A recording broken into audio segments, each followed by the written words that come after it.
So sa gabing ito, we will be speaking about the right motives and objectives as the prophet preached it to us.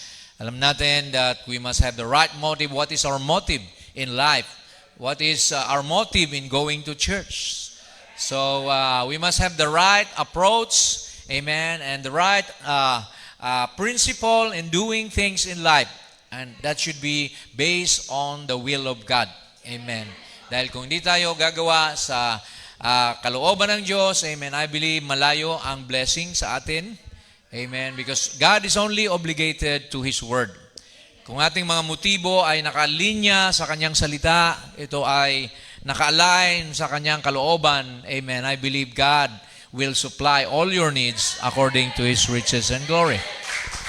Amen. So, let's all stand as we dwell on this subject, the right motives and objective. As the message told us, God looks at our motives and objectives in life. Amen. So basahin natin sa Matthew 6:31 to 34. Sabi po rito, therefore take no thought, meaning to say, no, don't worry, saying, what shall we eat? Or what shall we drink? Or wherewithal shall we be clothed? Kung anong kakainin natin, o iinumin, o idadamit. For after all these things do the Gentiles seek. For your heavenly Father knoweth that ye have need of all these things. Alam ng Diyos na kailangan natin ang mga bagay na ito. But, ito yung right motive. But seek ye first the kingdom of God and His righteousness, and all these things shall be added unto you. Idaragdag na lang ni Lord ang mga bagay na ito. Hallelujah! Kung meron tayong tamang motibo na saliksikin at hanapin ang kanyang kadakila. Amen. Therefore, take no thought for the morrow. Huwag mong problemahin ang araw ng bukas. For the morrow shall take thought for the things of itself. Sufficient unto the day is the evil thereof. Sapat sa bawat araw ang kasamaan na nagaganap. So, sabi rito, just think for the present and leave tomorrow unto God. Amen. So God looks at our motives and objective. As long as you have the desire, amen, to seek God, just like David said, Lord, as the hart, as the deer panteth after the water brook, so my soul thirsteth after you. Nauuhaw ang aking kaluluwa para sa iyo, Panginoon. Nawa yan ang ating layunin, ang ating objeto. So, objective and motives are defined as follows. Objective means the goal that you intend to achieve in life. Ano ba ang layunin mo? Ano ba ang mission mo? Amen. Ito ba ay nakalinya sa kalooban ng Diyos? Amen. At ano ang inyong motive for doing something? The word motive means the reason for the action which compels its execution. So magkasama lagi yan. There's an objective and there's a motive behind it. Amen. Subalit, ang Panginoon ang tumitingin sa motibo natin. God weighs your motives and objective, and it's God that makes weigh whether your motive and objective will be granted or not. Amen. Dahil itong sabi ng Panginoon dito sa Jeremiah 17 verse 10, I, the Lord, search the heart and try the reins. Ako ang Panginoon na sumasaliksik sa inyong mga puso at sinusubukan ang inyong kalaliman, even to give every man according to his ways, na ibigay sa bawat tao ang kanyang mga pangangailangan ayon sa kanyang pamamaraan and according to the fruit of his doings. So it is God that approveth our desires and wants in life. Amen. Sinasaliksik niya ang puso ng bawat tao. At pag ito ay nakakalugod sa kanya, ibibigay niya. Amen. Igagrant niya ang success, ang prosperity. Amen. Ang tagumpay sa buhay mo. Hallelujah. In another scripture, verse 19 of Jeremiah 32, sabi niya, great in counsel and mighty in work. For thine eyes are open upon all the ways of the sons of man. Bukas ang mata ng Diyos sa lahat ng pamamaraan natin. Amen. Pagpapalain ka niya, pag nakita niya ang puso mo, amen, ay matapat, naglilingkod sa Kanya, amen, ikaw ay umiiwas sa mga tuksot, kasamaan, see? God is looking at you and me. To give everyone according to his ways and according to the fruit of his doing. Sinulit ulit. Di ba sa John 15 verse 7, Jesus said, if you abide in me and my words abide in you, you can ask what you will, and it shall be done unto you. So may kondisyon ang Panginoon. Amen. Gaya nung ating talakay nung nakaraan, unconditional love with conditional stipulations. So ang sabi ng prophet, ito yung kanyang standard na laging ikumpara o saliksikin ang kalooban ng Panginoon sa lahat ng kanyang gawi sa buhay. Ito po ang sabi niya sa the Queen of Sheba, but remember, here is my standard in life. The first thing I want to find out whether it's the will of God or not. Yan pala ang una niyang pamamaraan. Kalooban mo ba ito, Lord, na aking gagawin? You consult the Lord first. Amen. Don't consult people. Of course, you may want to try, amen, the endorsement of others, but first, consult the Lord. Amen. Ano pang sabi niya? The next thing is my objective to it and my motive in doing it. Maring tama yung gawa mo, pero you might be doing God a service without His will. Naalala nyo, you remember Uzzah, he wanted to help. You know, the Ark of the Covenant was falling up and he handled to help. Amen. But he died because he was not worthy. It has to be the priests, amen, that has to hold that ark. So minsan, marami tayong gustong gawin para makatulong sa church, pero kung hindi natin posisyon, amen, baka hindi kalooban ni Lord. Mapariwara lang tayo, mapasama lang. See? So we have to consult the Word of God. Sabi pa niya rito, then if it is the will of God, and my objective is right, and my motive is right, I have faith that it will be done. Amen. Magaganap yon kapag tama ang aking motibo at ang aking objeto at kalooban ng Diyos. Tatlo. Because first, it's the will of God, and my objective is to glorify Him. Pag ang layunin mo pala ay mapapurihan ng Diyos, hindi yung sarili mo, hindi ikaw ang maging sikat o ikaw ang makinabang, but you want first the glory of God. That's the right motive. Amen? Hallelujah. And my motive is to give Him all the glory. Wow, yan pala ang tamang pamamaraan, mga kapatid. Gaya ng ginagawa natin. Sabi nga kanina, hindi kakayahan natin kung bakit tayo naglilingkod sa Diyos. Amen. It is God in you doing His will. Amen. Ang Diyos ang sumasa atin. It's Christ in you, the hope of glory. Sabi ng prophet, hindi na ikaw nag-amen, sister. It's the Holy Ghost in you, amening to His own word. Sabi niya, akong nagsulat yan. Amen ako dyan. See? Praise God. So there are many purposes and motives in the Bible. Tingnan natin itong isang the woman with the blood issue. Amen. He heard about Jesus and he knew that Jesus is a prophet and He has power to heal. So sabi niya, mahawakan ko lang. This is my objective, is to hold onto the hem of His garment and I will be healed. Yun ang faith niya, mga kapatid. Faith of healing. Amen. So kaya ano nangyari? She did it, mga kapatid. I will not read all of this. Sabi rito, she spent all she had and nothing bettered, but rather grew worse. Blood for 12 years, mga kapatid, the blood issue. And then, when she came in the press behind, sabi rito, touch His garment. If I may, because she said, if I may touch His clothes, I shall be whole. Yun ang kanyang faith. At nakita ni Lord ang kanyang desire. Amen. Na ang glory mapupunta sa ating Panginoon. Kaya nung siya, sabi niya, who touched me? Who touched my clothes? Sabi niya. And the disciples said, Lord, you see it, the multitude thronging. Lahat kami, Lord, nakikipagsiksikan sa iyo. And he looked around about and to see her that she had done this whole thing. And the woman, fearing and trembling, baka pagalitan ako. See? Knowing what she had done, came and fell down before him and told him all the truth.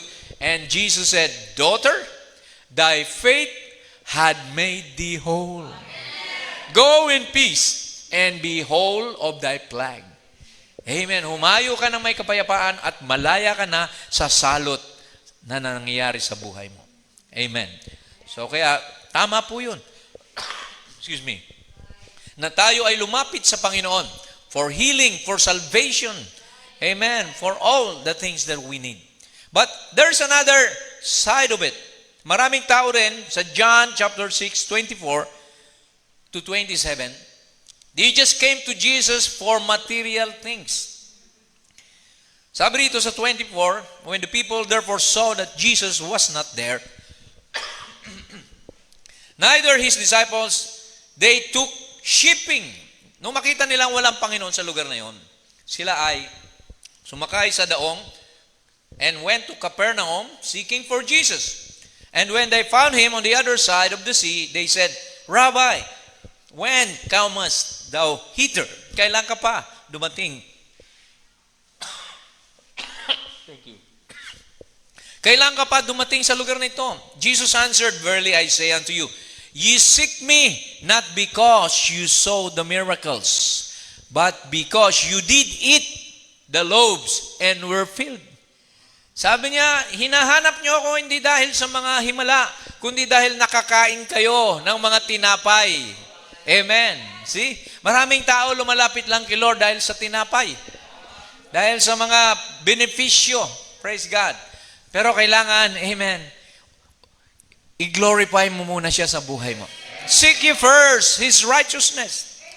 And all those things shall be added. Sabi ni Lord, labor not for the meat which perisheth, but for that meat which endureth unto everlasting life.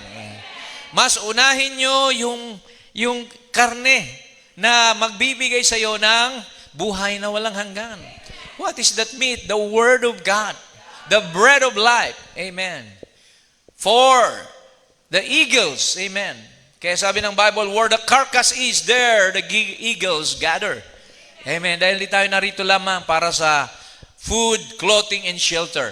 We are here, amen, for the manna, hallelujah, that will give us everlasting life.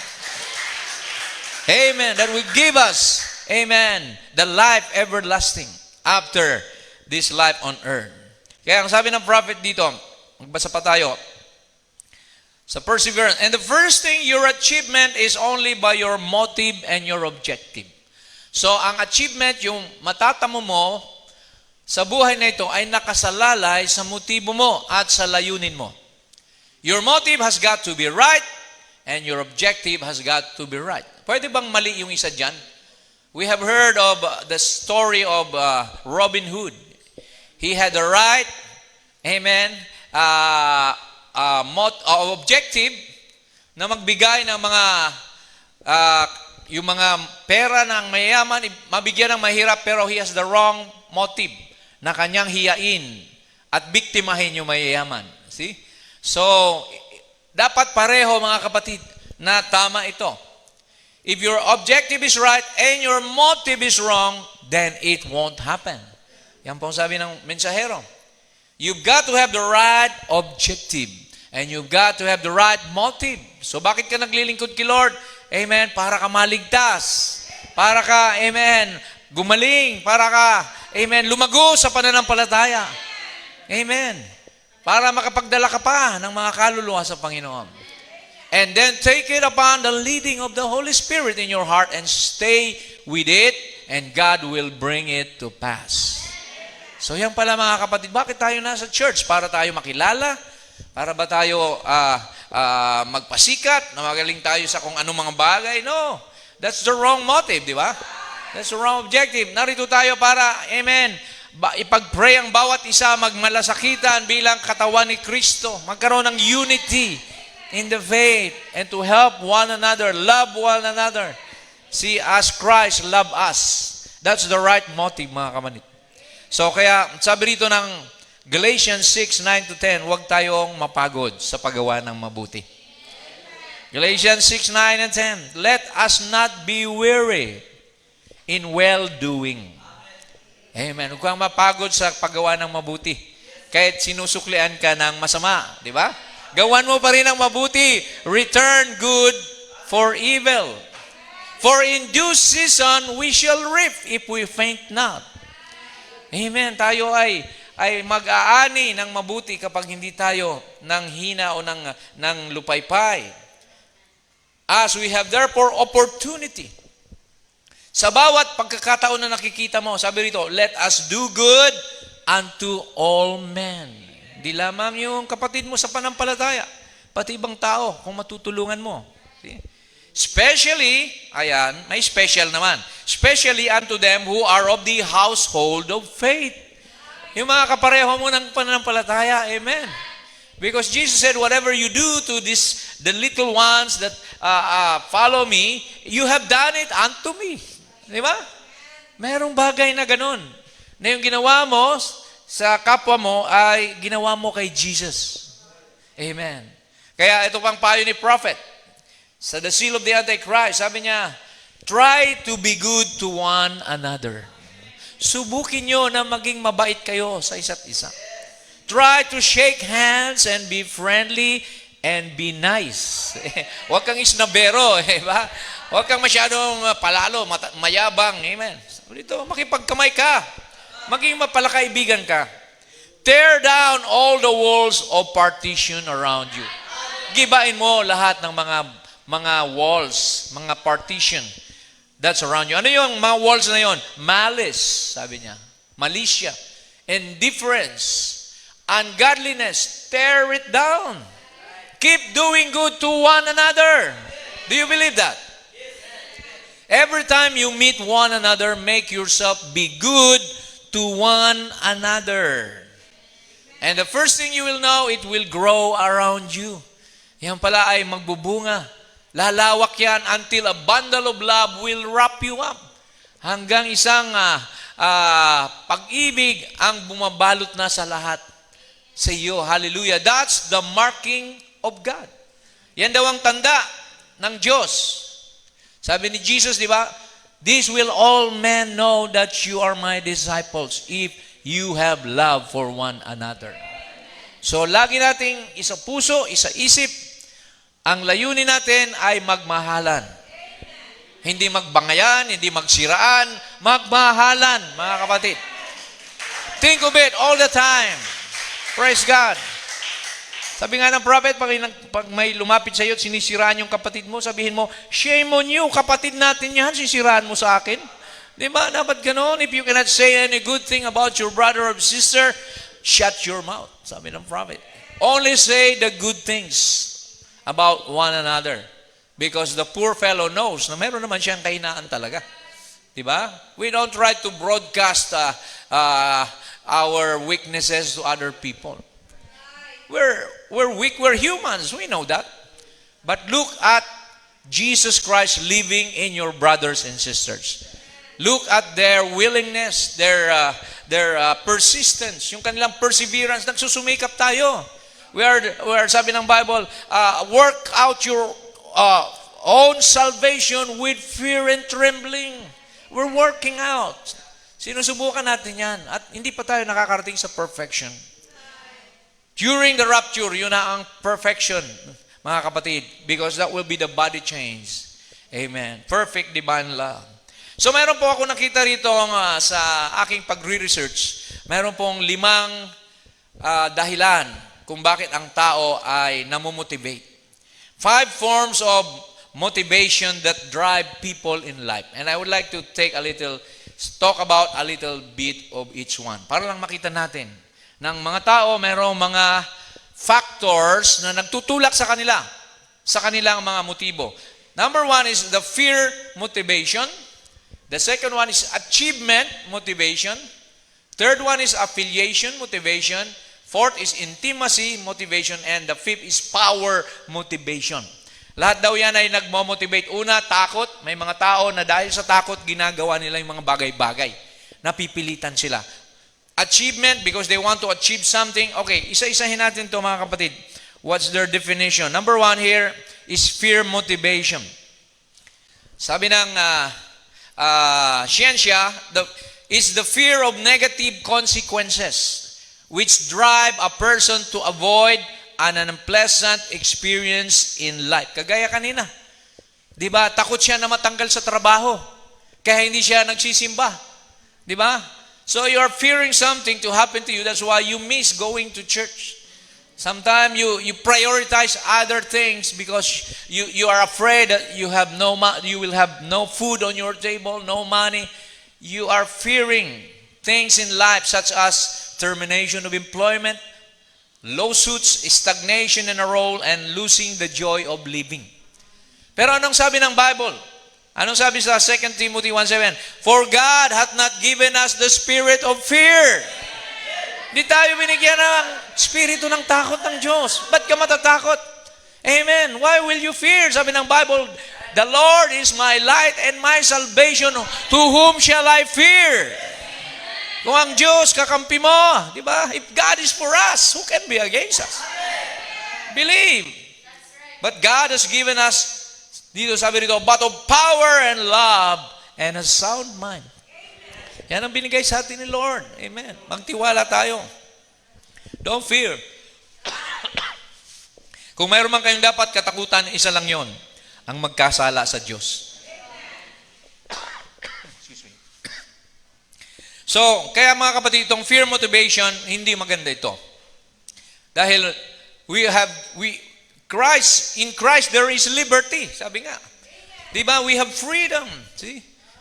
Huwag kang matatakot, mga kapatid. I remember one time, mga kapatid, na yung may kwento na yung bata ay, praise God, ay nakita niya na yung kapatid niya na I think yung mga chicken ay parang sinasaktan ng bata. Sabi, isusumbong kita kay Lola. Sinasaktan mo yung mga chicken niya. Kaya ito, ikaw na ngayon ang gagawa ng mga gawaing bahay. Ikaw maghuhugas, ikaw maglilinis. Kasi pag hindi mo ginawa yan, isusumbong kita. So by fear, mga kapatid, ganun ang ginawa niya. Subalit one day, na-realize ng bata na kailangan ko lang magsisi sa lola ko. Amen. Kaya one day, she went to the lola and said, Lola, I'm sorry if I ever hurt your pet, your chicken. And then, oh, that's no problem. I already saw that. I saw you hurting those. And I saw you, amen, na nagpa-loko ka lang sa ate mo. Di ba? So, kaya nakita niya yung mga bagay na yun. Kaya sabi, tama yung ginawa mo. Humingi ka ng sorry. And then, everything will be forgiven. So, kaya minsan, yung diablo, the devil will only accuse you. Oh, you've done this. God is angry with you. So, don't go to church because you're a sinner again. You are this and that. So, wag kayo magpaloko sa diablo, mga kapatid. Amen. Aminin mo lang kay Lord. Confess your sin. Amen. He that confesses sin, amen, the Bible said, He is just and faithful to forgive you of your sin. Amen. Kaya huwag na tayo magtago sa Diyos. Alam ng Diyos ang nangyayari sa atin. So don't fear, mga kapatid. Don't be motivated by fear. Pangalawa, this is, thank you. Okay. Achievement, motivation. You are motivated because you want to achieve something for God or for anything. Basahin natin. Sabi rito, achievement motivation is the readiness or desire to attain a positive goal or mission based on righteousness with commitment, integrity, honor, and an upright character. Yan ang dapat nating gawin. We must be motivated to achieve something for God. Achieve something for our fellow brethren. Amen. See? Kung meron kang gustong i-achieve with all honesty. Amen. With all integrity, God will honor that achievement. Amen. Makakamtan mo yan dahil tama ang motibo mo, tama ang layunin mo, and God will honor and will reward you for what you're doing. Look at Ruth, di ba? Ruth was trying to pick up, mga pira-piraso na mga trigo, see? And Boaz saw her. At sabi niya doon sa mga tao, sige, maglaglag pa kayo ng marami pa para marami siyang mapulot. Di ba? Kasi mahal niya si Ruth, di ba? Boaz, amen, is a type of Christ. And Ruth is a type of the bride of Christ. Amen. Maring namumulot ka konti-konti, maliit ang sweldo mo, pero nakikita ni Lord dahil kay tapat sa gawain, lagi kang dumadalo, nagsisimba, amen. Huhulugan ka pa niya ng marami pa. Amen. Praise God. Para sa iyo, mga kapatid. And then later on, she became, amen, the owner of the whole wheat field. Dahil inasawa na siya ni Boaz. See? Aasawahin din tayo ni Kristo. Tagapagmana tayo ng langit at lupa. We are joint heir with Christ. Amen. Kaya sabi rito mga kapatid ng Salmo, blessed is the man. Chapter 1, verse 1 to 3. That walketh not in the counsel of the ungodly. Sabi dito, pinagpalang tao na hindi lumalakad ayon sa payo ng masasamang tao. Nor standeth in the way of sinners, nor sitteth in the seat of the scornful. But his delight is in the law of the Lord. Ang kanyang kagalakan ay nasa pagsunod sa kautusan ng Diyos. And in his law that he meditate day and night. Lagi siyang nag-study, lagi niyang binabasa ang salita. And ano sabi ng Bible? Delight yourself in the Lord and He will give you the desires of your heart. Amen. Ayan, oh. But his delight is in the law of the Lord, and his law that he meditate day and night. And he shall be like a tree planted by the rivers of water that bringeth forth his fruit in due season. His leaves also shall not wither, and whatsoever he doeth shall prosper. Wow! Ano mang gawin mo, amen, ito ay palalaguin ng Panginoon. Yan ang pangako ni Lord. Di ba si Joseph, he was a son of prosperity. Mga anak tayo ng kaunlaran, di ba? Wherever Joseph went, pinoprosper yung mga lugar na yon. Nung nandun siya sa kulungan, di ba? May naligtas na baker, yung butler, namatay, di ba? So, dun sa Kiparaon, imbis na sila ay magkaroon ng tagtuyot, 7 years, hindi sila makapagtanim. But when Joseph was there, he interpreted the dream of Pharaoh that there will be 7 years of famine and there will be 7 years of abundance. Kaya nakapag-ipon sila eh. Nag-prosper ang Egypt while all the other nations around Egypt, around Palestine, lahat sila nag-suffer nung dumating ang famine. Pati yung mga kapatid ni Joseph pumunta na sa kanya para doon bumili. Kaya mga kapatid, I believe, if you are a son and daughter of God, God will prosper you. Hindi ka paghihirapin ng Diyos. Amen. Sabi ni David, I was young and now I am old. I have never seen the righteous forsaken. Amen. Nor the children of God begging bread. Di ba? See? Praise God. Next. Okay?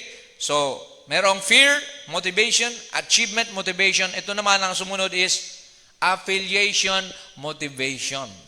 Ito yung tinatawag na grupuhan. Gusto makigrupo. Praise God. Or makinabang. Yung mga kagaya ng mga fraternities, they want to please their group. So, affiliation, motivation is the preference of establishing, maintaining, and restoring a sense of belonging to a group. Also known as social motivation. Gustong magpasosyal, may mga amiga, mga fraternities, clans, or gangs, or religious affiliation. So, ang kanilang loyalty ay sa grupo. Kaya yung mga namiminuno, gustong-gusto sila kasi nagpapasakop sila. They want to be used by the group. So, kaya marami ang mga denominations because they want to fight for their denomination to be the truth. Everyone claiming to be right. Oh, Baptist kaming tama, Methodist kami ang tama, Pentecostal, Adventist, so on and so forth. So, paramihan sila. So, they want to please the group. So, they are what you call, tawag dito, sila ay loyal sa mga grupo nila. Kahit nabasa nilang message, pero sasabihin sila, wag ka dyan, kulto yan. So, dun sila maniniwala sa kanilang kaibigan, magulang, kapatid, o kagrupo. So, pero ang sabi ng Panginoon dito, 2 Corinthians, we don't compare ourselves with numbers. Sahin natin, 2 Corinthians 10:12, for we dare not make ourselves of the number, or compare ourselves with some that commend themselves, but they measuring themselves by themselves, and comparing themselves among themselves, are not wise. So kung paramihan lang, mag-Muslim ka na lang, maraming Muslim o Katoliko, di ba? See, hindi ito sa dami. Pakuntian nga ito, mga kapatid. Few, there'll be that find it. Amen. God wants a solid stand. Iwanan ka na ng lahat. Huwag mo lang iiwanan si Jesus Christ. Amen. Manindigan ka sa Kanya. Amen. Dahil siyang daan, siyang buhay, siyang katotohanan. No man can come to God except by Him. So saan ka pa? Oh, you only need one. Sabi ng prophet, you only have one relationship with God. And that is Jesus and Jesus and Jesus alone. Praise the Lord. Di ba? So pagkakampi mo si Jesus, walang babangga sa iyo. Amen. Pero kung grupo lang, look at Micaiah. Micaiah was alone and Ahab had 400 prophets. Sinampal pa nga si Micaiah eh. Di ba? Pero sabi ni Micaiah, tingnan nyo lang, kung hindi magkatotoo ko, ang hula ko, ang binigay ni Lord, hindi na babalik yung inyong shepherd. Ahab never went back from war. Di ba? Namatay siya. So, kaya makikita natin mga kapatid, hindi ito sa paramihan. It never talks about the quantity. It's about the quality of your faith in God. Amen. Na kahit sino pa, hindi niya pwedeng alisin sa iyo ang mensahe na natanggap mo. Amen. Praise the Lord. We're not looking for gimmicks and, big revivals. Ang revival nandito na sa salita. Wala sa grupo. It's an individual affair with Jesus Christ. Okay, next tayo. Intimacy motivation. Ito naman ay loyal ka sa mga minamahal mo sa buhay o sa mga gusto mong mapaibig sa iyo. Basahin natin. Intimacy motivation is the fervent desire for acceptance and experiences of warm and close communicative interaction and companionship with one another. Maaaring pumupunta ka lang sa church dahil sa girlfriend mo o sa boyfriend mo. O dahil sa magulang mo nandito, dahil kay mama kaya ako nandito kasi intimate ang relationship namin. So yan ang tinatawag na intimacy. Ang loyalty mo sa nanay mo o sa mga mahal mo sa buhay. Pero ang sabi ni Jesus, Matthew 10:37, he that loveth father or mother more than me is not worthy of me. He that loveth son or daughter more than me is not worthy of me. Pwede natin idagdag, he that loveth wife or husband or girlfriend or boyfriend more than me is not worthy of me. Di ba? Kaya kailangan natin si Lord pa rin. Isaac was tried, or rather, Abraham was tried. Isaac was offered, or rather, was asked by God na i-offer niya doon sa Mount Moriah. Right? So, kaya makikita natin, God will test your faith, your loyalty, your devotion. Hanggang asawa mo, pag yung nagkakagalit kayo, sasabihin ng sister, magpuputol na ako ng buhok. Atin na ako sa ibang gawain. Di ba? Minsan yung naapektuhan yung faith nyo dahil lang sa konting mga misunderstanding ng mahal ninyo sa buhay. Di ba? So, kaya mag-ingat tayo sa bagay na yan. Be still and know that God is first priority. Kaya mga kapatid, yung mga minamahal nyo sa buhay, okay yan. Pero wag sosobra yung pagmamahal nyo sa kanila kaysa kay Lord. Magiging idol nyo sila di ba? Anything that is between you and God, that is more important to you than God, is an idol. And God hates idolatry. Kaya susubukin yung mga mag-aasawa. Satan will try to create chaos in your life. But be sure na magkasama pa rin kayo sa church, mga kapatid, na naglilingkod. Anuman ang dumaan, bagyo, pagsubok, sa hirap at ginhawa, in sickness or in health, brother, sabi raw, poorer and in richer. Amen. Till death do us part. Hawak kamay pa rin kayo na maglilingkod kay Lord. Hanapin mo yung ganong mapapangasawa. Amen. Hindi yung pag maganda pa, mahal, pero pagka Coca-Cola body na, in can, ayaw na. Di ba? So, praise God, mga kapatid. Kailangan, amen, di tayo tumitingin doon. Puso ang tinitingnan natin. Yung character, amen. Kasi yung ganda, nakukuha niyan di ba? Lumilipas yan. Di ba? Yung age, amen. Tumatanda ang tao. Pero kung hindi yun ang pinakasalan mo, hindi yung ganda, hindi yung kabataan. Kasi kung yun lang, pag tumanda na, hahanap ka na ng iba. Di ba? So, kailangan tama ang pagpili mo. Kundi ito ay, praise God, habang buhay. Amen. Lalong tumitindi ang pagmamahalan habang dumadaan ang panahon. Di ba? So, ganun ang tunay na pag-ibig. Hindi siya, kumbaga, nanghihina o napaparam. Amen. So, yun ang pag-ibig na gusto ni Lord sa atin din. Huwag kayong magkasawaan sa isa't isa. Okay, itong matindi. Last, power motivation. Power motivation is the desire of feeling strong. Ang motive mo maging malakas, popular, or having a dominating impact or leadership on others. Gusto mo, ikaw ang pinakamagaling sa lahat. Pinakasikat. Through the use of position, gusto mo mataas ang position mo para under mo lahat ng iba. Or money, gusto mong suhulan yung iba para ikaw ang iboto, o di ba sa mga kandidato ngayon. Pero alam ko, bawal na yan ngayon, mamigay ng pera Or influence, gusto mo i-influence yung iba. Halimbawa, may galit ka sa isang tao, o influensyan mo nito na tayo na lang magsama-sama. Huwag na nating isama yan. See? Or even vengeance, pati ganti, gagawin para lang, amen, mapunta sa Kanya ang lahat ng glory and honor and power. So itong nakakatakot, mga kapatid. Kasi you are using to empower yourself. You will use everybody. You will use the church. Baka mamaya, gusto ko maging pastor. Si pastor, i-down ko yan, sisiraan ko yan para ako na lang. O yung youth leader, di ba? So para ako na ang youth leader. Ganun mga kapatid, yung mataas ang tinutumbok palagi. Pero matuto tayo mga kapatid na, amen, maging mapagpakumbaba lamang. There's no great ones among us, sabi ng prophet. Jesus is the only one great. See, wag nating gamitin ang power, influence, or abilidad para yung power na yan ang magmo-motivate sa'yo. This is what motivated Lucifer. Amen. He wanted to be like God. He wanted power. Amen. So that's why he was kicked out from heaven.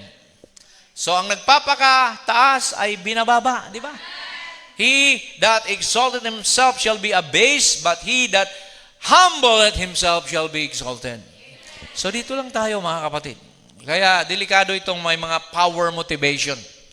Gusto ko akong pinakamagaling yung singer sa church. Ayaw kung nasasapawan ako ng iba. Di ba? Dapat ako lagi ang lead singer. Ako lang ang pinakamalakas na mic. See? Mga ganun ba? Simple things like that, mga kapatid. Makikita nyo yan Di ba? See, kaya gusto ko akong pinakamataas ang sweldo. Hihigitan ko sila. Kailangan, mahigitan ko lahat sila. Para, me, mine, ako magaling. See? Yan ang power motivation. Pero iba yung power na galing sa Diyos. Amen. God's power makes you humble. God's power makes you patience, long-suffering. Amen. Kaya anong sabi ng Bible? It's not by might, it's not by power, but by my Spirit. The Spirit of God is more important to have than all the powers in the world. Anong sabi sa Matthew, di ba? Sabi roon, what shall it profit a man even if he gains the whole world but lose his own soul? Judas lost his own soul. He, what? He sold Jesus for 30 pieces of silver. And then later on, he repented. Binalik niya, pero tinapon lang ng mga Pharisee. Sa'yo na yan. Tinanggap mo na yan. And anong ginawa niya? Nagbigti na lang. Di ba? See? So, he committed suicide. Judas did. So, wala rin nangyari. Walang silbi. Pero si Peter, even though he denied the Lord 3 times, but he was repentant. Nagsisi siya. Di ba? Hanggang sa kinatagpuli siya ni Lord at pinagpanalangin na siya ni Lord bago pa nangyari yun. Sabi niya, Peter, I have prayed for you. The devil want to sift you like a wheat. See, but I have prayed for you. Amen. When thou art converted, amen, strengthen your brethren. Feed my flock. So, kaya makita niya mga kapatid, Peter was a simple fisherman who didn't even know how to sign his own name. Hindi marunong magsulat, hindi magpirma. Pero siya pa ang binigyan ng susi. He was given the key to heaven and earth. Whatever you bind on earth shall be bound in heaven. Whatever you loose on earth shall be loose in heaven. So pag may tiwala sa iyo ang Diyos, amen, pagkakalooban ka niya ng posisyon. Hindi yung mga magagaling, yung mga, sabi nga ng prophet, hindi yung mga nagbo-volunteer. Madalas yung ayaw, yun ang kinukuha ni Lord. Di ba? And God qualified the called. Siya ang magbibigay ng qualification. Brother Branham was just a 7th grader. Di ba, Brother Branham? See? He was a son of a drunkard. See? Kita natin, wala siyang schooling na formal. But God used him to perform miracles. Amen. To show signs and wonders. Heal the sick. Amen. A simple, amen, Kentuckian prophet. So, ganun tayo mga kapatid. Wala tayong sinabi. Sino ba tayo? Mga labok lang tayo dito sa mundong ito. Amen. Wala tayong pwedeng may pagmalaki sa bawat isa. We're all on the same boat. We were all sinners. Amen. Saved by grace. Ganun tayo mga kapatid. But God has chosen a 5-fold ministry. The word ministry means to serve. Minister. So yung pastor, prophet, teacher, evangelist, and ano pa yung isa? Prophet, teacher, evangelist, apostle. They're all given for the perfecting of the saints, for the work of the ministry, and for the edification of the body. Yung body ang ani-edify, hindi yung sarili nila. Amen. So, kaya mga kapatid, ito, quote na lang tayo, malapit na tayo magtapos. Queen of Sheba, so, there's no selfish motives about it. If you have a selfish motive, it won't work. Tandaan nyo yan.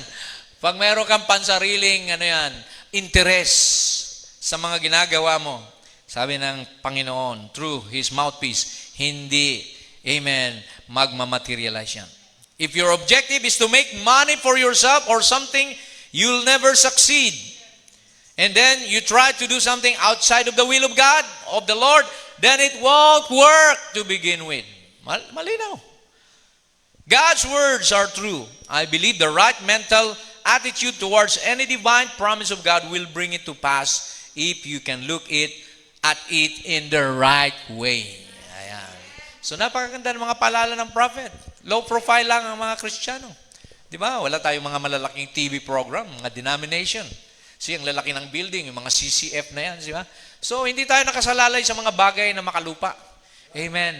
Kung anong meron tayo, amen, yun ang seed of God, yung incorruptible seed. Yun ang eternal life na nandyan sa iyo. Na mawala man ang mundo, mawala man ang lahat, amen, kasama ka sa buhay na walang hanggan. Because you have a seed of eternal life in you. Amen. At sabi ng Panginoon, gigibayin lahat yan. The apostles were showing the temple of Solomon. Lord, napakaganda. Sabi ni Lord, huwag kayong tumingin dyan. Amen. Dahil walang bato na ititira sa ibabaw ng kapwa bato. Gigibayin lahat yan ng great earthquake na darating. California will sink. Los Angeles will sink beneath the ocean. See? Walang matitira. Uwi tayo. Ang pahalagahan nyo, yung inyong pananampalataya na makasama kayo sa rapture. Yun ang the right motive and right objective. Amen. Hindi yung pinababayaan mo yung church. Sabi rito, huwag ipagpaliban ng pagtitipon, di ba? See? Tapos nasaan ka? Di ba? Pag Sunday, late ka pa. Di ba? See? Kaya huwag tayo mga kapatid, pasyowi lang sa tao. Na pag by foreigner, tsaka lang dumadami yung miyembro. Di ba? So, hindi ganon mga kapatid. Praise God. Kahit walang foreigner, nandito tayo sa church. Si Lord nandito, kapatid. Amen. Lord to God. Okay, danan ko lang ito pang nakuha ko sa internet. Survey. It's a survey of some motives why people go to church. Bata ito sa mga survey. Tinanong, maraming iba-ibang denomination, ano ba? What's your motive in going to church? Gusto niyo ba mabasa, mga kapatid? Okay, i-balance natin. Kabi-kabila. Una, sabi rito, I want to be closer to God. Maganda yon. Yung sa kabila, to meet new people or socialize. Yung iba, gusto lang maka-meet ng ibang tao sa church at makipag-socialize. Yung isa naman, to hear the preaching of the word. Right, maganda yon. And then yung sa kabila, to gain a sense of belonging. To get inspired, yes. Yung isa naman, I'm trying to find a spouse. Kaya siya pumupunta sa church. Then, sa kabila, to glorify and praise Him above everything. Amen. Yung isa naman, for monetary and food gifts for members.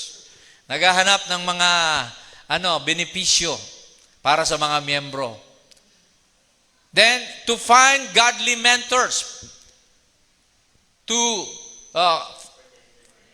For the entertainment and music. Mayroon palang pumupunta. Para lang sa music, magandang tugtugan. Di ba? So, they have all part. Pero hindi yan ang dahilan ba tayo pumunta rito? Sa music lang, mga kapatid. Amen. Kasi yung iba, pag wala ng music, natutulog na sa upuan. Magigising lang pag nakarinig na naman ng tugtugan. Di ba? Hindi ganon. See? Because God says so. Sinabi ng Panginoon sa Bible na huwag ipagpaliban. Tama yan. Yung iba naman, for position, power, and recognition. Para makilala. Nandun ang mayor. Nandun si Gary Valenciano nag-church. Yung mga sikat na artista. Doon ako. See? Yun ang hinahanap nila. For comfort in times of trouble or sorrow. Yes. Pagpunta mo sa church, mako-comfort ka. Isa naman, to show off my body or clothes. Grabe, magpapasikat ng damit, ng yaman. To serve Him above all things. Amen. Opportunity for business contacts or networking. May mga pupunta pala sa church para sa networking. See? Sana wag tayong ganun, ano? To serve Him above all things. I'm trying to get right with God. Pumupunta sa church para gusto ko maging tama ang buhay ko sa Panginoon. Tama yun. Ito naman, it is where my parents attend. Pumupunta sa church kasi yung parents yan nandun. Pag namatay ng parents, wala na. Malaya na sila. Bumalik sa sanlibutan. To be prayed for signs and wonders, to fight demons, for fellowship. Sa kabila, to criticize the doctrines. Gusto makipagdebate, kaya pumupunta sa mga church. To share my talents. Ayun, siyang bida. Talentado eh. It beats anything, or it beats staying at home and being alone. Mas gusto ka sa church kasi marami. Ayokong nagsusolo ako. So, nasa survey yan. Marami pa, hindi ko na lang kinopya, mga kapatid. Probably 100 plus of reasons and motives. Pero gusto nyo bang malaman ang tamang motibo para pumunta sa church? Pakinggan natin ang prophet kung anong sinabi niya. Itong sabi niya, but always make your motives right. Serve the Lord for one purpose, because you love Him. Dahil mahal mo ang Panginoon, kaya ka nandito. Amen. Yan ang nagtitrigger sa iyo para magsimba. Mahal ko si Lord. Dahil una siyang nagmahal. He first loved me. He died at the cross for me. Karapat-dapat lang nasuklian ko ang pagmamahal niya sa akin. Amen. Biruin mo yan. Hindi ka na kailangan mamatay. Pinatawad ng kasalanan mo. Inugasan ka na. May buhay na walang hanggan ka pa. Di ba? Anong klaseng pasasalamat ang pwede mong gawin?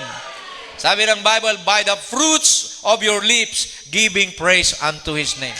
Magpuri ka, umawit ka, magpasalamat ka, mag-hallelujah ka. Not because you are afraid of hell, hindi dahil sa takot ka mamatay sa impyerno, kaya ka nagsisimba. Not because you're afraid of dying, but because you love Him who loved you when you were unlovable. Oh, glory to God. What a statement, mga kapatid. Grabe talagang prophet, pagka nag-advise. Sabi niya, remember, it's the motive that you have towards anything that determines what you're going to get out of it. It's your motives. It's your motive. If your motive is right, you will be all right. Can we say amen? Amen. Kaya all right tayo, mga kapatid. Kasi ang motive natin, to serve the Lord. Iba dyan, malalayo pa, di ba? Traffic, amen. Nagko-commute, iniiwan na lang yung kotse para lang makadalo sa church, di ba? Praise God. Hindi alintana ang ulan, ang traffic. So, God bless you, my brother and sister. You're just showing your love for God. Hey, by your works, by their fruits, you shall know them. Sabi ng Bible. Ito pa, sabi ng prophet sa second coming of the Lord. Ano ba ang motibo? Why we must come to church? Sabi niya, we don't come to church to occupy a pew. Hindi lang pala tayo pumunta sa church para umupo dyan. We do not come to church to hear a good sermon. Hindi lamang sa magandang pangangaral o sermon. Or to come to church to hear good music. They all got their place. Lahat yan may bahagi. Good sermon, good music, upuan. They all got their place. But what we better come to church to is to check up with God and our soul salvation. For the day of redemption is near. Amen. Nagpapa-check up pala tayo kay Lord pag pumupunta tayo sa church. Kung paano nagpapa-check up kayo sa doktor, kung mataas ang sugar nyo, ang blood, dito nagpapa-check up tayo sa Panginoon. Sa pamamagitan ng preaching. Ito ang prescription ng Panginoon, di ba? Repent and be baptized, every one of you, for the remission of sin, in the name of Jesus Christ. And you shall receive the gift, amen, the solution, the prescription of the Holy Ghost. Amen. Ito pa, the church be better examining themselves by the Word of God, our purity, our loyalty, and our devotion. Amen. Yang mga sinasabi na yan, mga kapatid, paalala sa atin yan ng Panginoon. Di lang tayo nagpapalipas oras dito. Amen. We try to examine our devotion, our loyalty, our purity. Na kailangan tayo maging holy, banal sa harapan ng Panginoon. Amen. Ilang quotes na lang. Magtatapos tayo. Thank you, Lord. Sabi niya rito sa What is a Vision? Or The Maniac of Gadara. Sabi niya rito, my whole motive is this, to please my heavenly Father. That's the only thing I have to do is to please Him. The law having a shadow, and every man and woman that's born of the Spirit of God has no more desire of sin. See, wala ka ng kumbaga amor o kagustuhan na magkasala pa. Sin has passed from him, and his whole motive is to do the will of God. Amen. Yan ang tamang motibo. Sundin ang kalooban ng Panginoon. If you have any more motive besides that, brother, it's time for you to find a place at the altar and pray through. Pag may iba ka pa raw motibo, liban dyan, panahon na para lumud ka sa altar at manalangin. Lord, alisin mo ang mga ibang bagay na ito sa buhay ko at ikaw ang maging una sa akin, Panginoon. Ikaw palagi, Lord. Amen. Iwanan ka man ang lahat. Amen. Mananatili akong naglilingkod sa iyo. That should be our promise to God. Amen. Sabi niya rito, one motive we must have. What is a vision? By one Spirit, we're all baptized into one body. And we become one people, one church, with one idea and one motive. What is that motive? To glorify Jesus Christ while we are here on earth. Praise the Lord. Now, the thing to do is to be true in your heart. Maging totoo daw tayo sa ating puso. Hindi tayo mapagkunwari. Na pag sa church, banal na banal, paglabas, iba na ang buhay, di ba?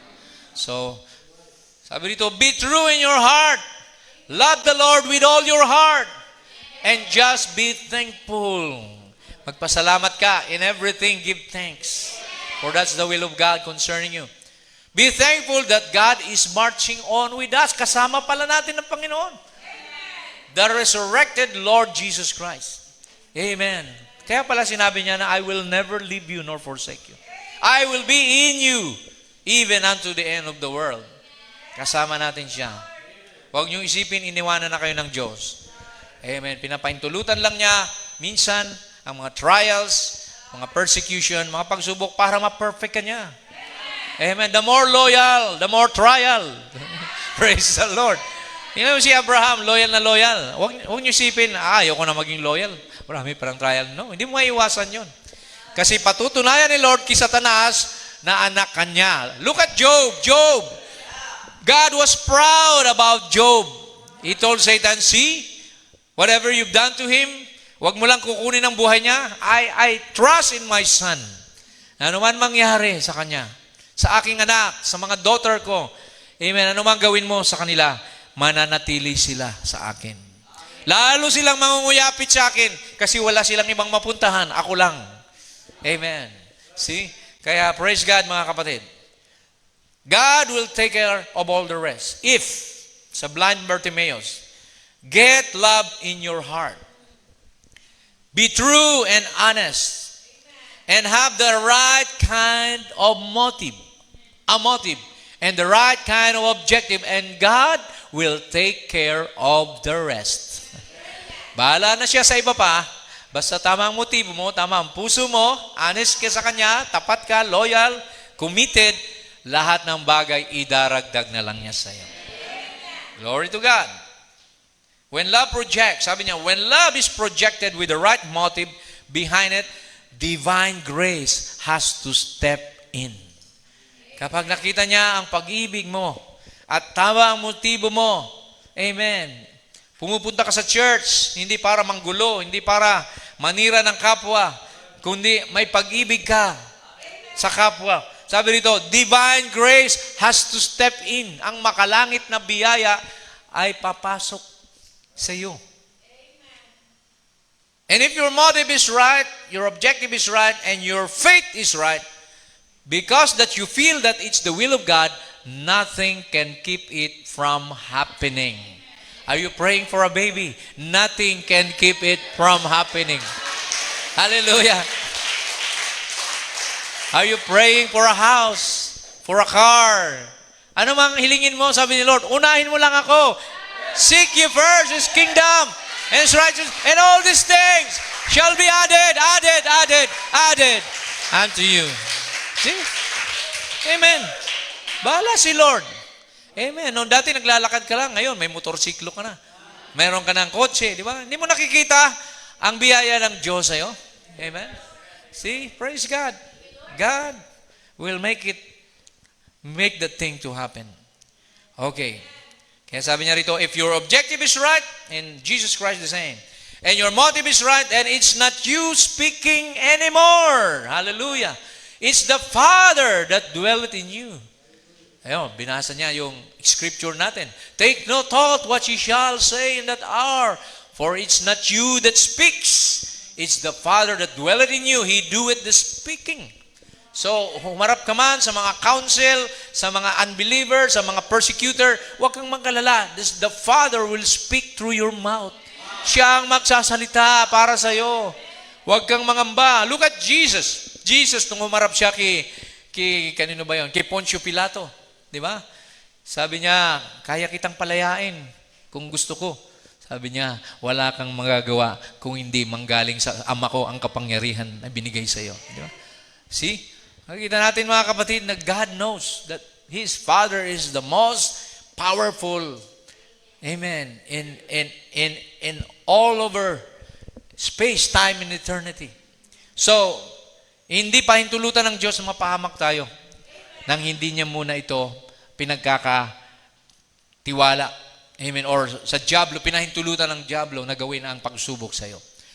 Kaya sabi niya, let your objective be right, let your motive be right. For anything outside of the right motive and the right objective, God cannot use it. Okay, I believe objective yung tinutukoy niya dyan. Amen. So what it means to be a Christian, keep your one motive, your heart centered on Calvary. Walk in the light as He is in the light. To be a Christian means to be Christ-like. Kagaya tayo ni Kristo. So ano bang naging motibo ni Kristo nung dumating siya? Para sumikat? No. Pinanganak nga siya sa sabsaban eh. Siguro nagpagawa siya ng malaking mansyon, natitirahan kung nandito siya. Being a God, He could have come down on red carpet with trumpets and horses and angels in attention, pero hindi ganoon siya nung dumating siya. Amen. Sa sabsaban, sa mabahong lugar, kapatid. Amen. Kaya makita nyo ang Panginoon, humble lang siya. Hindi siya nagreklamo nung siya pako sa krus. Sabi niya, not my will, Lord, but thy will be done. Amen. Di ba? Sabi ni Lord, if you want to be a Christian, follow me. Deny yourself. Take up your cross and follow me. There's a certain degree of suffering when you become a Christian. Pagtatawanan ka, amen, expected na yan, na hindi ka igagalang sa mundo, tatawagin kayong losyang, mga sister, dahil sa mga buhok nyo mahaba, mga damit nyo, kasama na yan. Huwag kayong magdaramdam sa mga bagay na yan. Kasi pumasok kayo sa kaarihan ng Diyos. Hindi tayo taga rito, taga langit tayo Iba ang bihisan doon Ibang mga lalaki doon, walang bisyo, walang sugal doon, walang alak, walang kung ano pang mga bisyo. See? We are different creation. We're citizens of heaven. Say nothing you wouldn't want to be saying when Christ comes. Doing nothing that you wouldn't want to be doing when Christ comes. Think nothing. Huwag ka raw mag-isip, gumawa at magsalita ng mga bagay na ayaw mong madatnan ka ni Lord sa kanyang pagbabalik. Think nothing you wouldn't want to be thinking when Christ comes. So lahat banal lang. Lahat pag-ibig, lahat pagpapatawad, lahat pangunawa. Kung hindi tayo ganoon, malayo tayo sa Kristyanismo. Amen. Ang Christianity, hindi lang yung nagdadala ka ng Bible, message, o magaling ka sa quotes and sharing, debates. No. It's a life, mga kapatid. Buhay ni Kristo ang katapat ng pagiging Kristiyano. Kaya ito, I think this is the last bago tayo mag-final admonition. Sabi niya rito sa Queen of the South, look, if they had the right motive, we would all go arm in arm to do everything we can in our powers and our ability to make the journey of our pilgrim friends a little more happier. Sa Tagalog, kung tayo may tamang motibo at layunin, sabi rito, kaya nating magkapit-bisig, kapit kamay, at magawa natin ang ating mga kapangyarihan at abilidad ay mai-share natin sa ating mga kaibigan at kapatid habang tayo naglalakbay ng masaya. Happier as we go through life. Anything different from that is selfishness, money, motive, or something behind it. So anumang bagay na iba dyan, maaaring mayroong pangsariling motibo o pangsariling ganansya or something behind it. Queen of Sheba, it's the motives. You ought to have the right type of motive to help our fellow men. Jesus said, if you do not love your brother who you have seen, how can you love God whom you have not seen? And I believe if we would put our efforts together and pray, kung sama-sama raw tayo na mananalangin, magsasama-sama, kapit-bisig and help at tumulong sa isa't isa and try with everything that we can, it would make life more pleasant for all of us and God would bless us more. Higit pa tayong pagpapalain kung nakikita ng Diyos na tayo nagmamahalan, tayo nagtutulungan, nagpapatawaran, amen, kaysa yung opposite sa bagay na yan. Amen. We need perfect divine love. Especially that today, that we are in the last days and the rapture is soon to take place, it will take perfect love and perfect faith to enter into that dimension. So kaya finally, etong sabi ng prophet dito, as we call on the musicians, sabi niya, always stay with that word. Always check out your motives and objective. If it is according to the word of God, if it isn't, leave it alone. See, but if it's with the word of God and lines up with the word of God, then you hold to that. Yun ang pangahawakan natin, mga kapatid. Kapag ang ating ginagawa ay nakasulat sa kalooban, sa salita ng Diyos, amen, nandoon ang pagpapala, nandoon ang tulong ng Panginoon, ang kanyang pag-aaruga, ang kanyang pagsusupply sa lahat ng ating. Hindi kanya pagkukulangin. Amen. Excuse me. Tumayo tayong lahat, mga kapatid. Thank you, Jesus. At pasalamatan natin siya. Amen. Na anuman ang mangyari, amen, we have the right motive and objective. Magpapatuloy tayo. Amen. Magiging loyal tayo sa Panginoon dahil nandyan siya. Amen. Siya ay nagmahal una sa atin. Amen. Praise God. Kaya kailangan lamang natin suklian din ng pagmamahal ang ating Panginoon. Let's sing this song, He Knows My Name. Alam niya ang pangalan mo. Amen. Kaya kailangan na sumunod tayo sa Kanya. Amen. At isuko lang sa Kanya ang lahat ng pangangailangan natin. Amen. Let's sing it and praise the Lord before we pray for some prayer requests for Sister Jaina de Mesa and others. I am a maker. He formed my heart. Thank you, Lord. Thank you, Jesus. Before even time began, my life was in His hand. Yes, He knows my name. He knows my name. Thank you, Lord. He knows. He knows my every thought. He sees each tear that falls and hears me when I call. Hallelujah. We have a Father in heaven.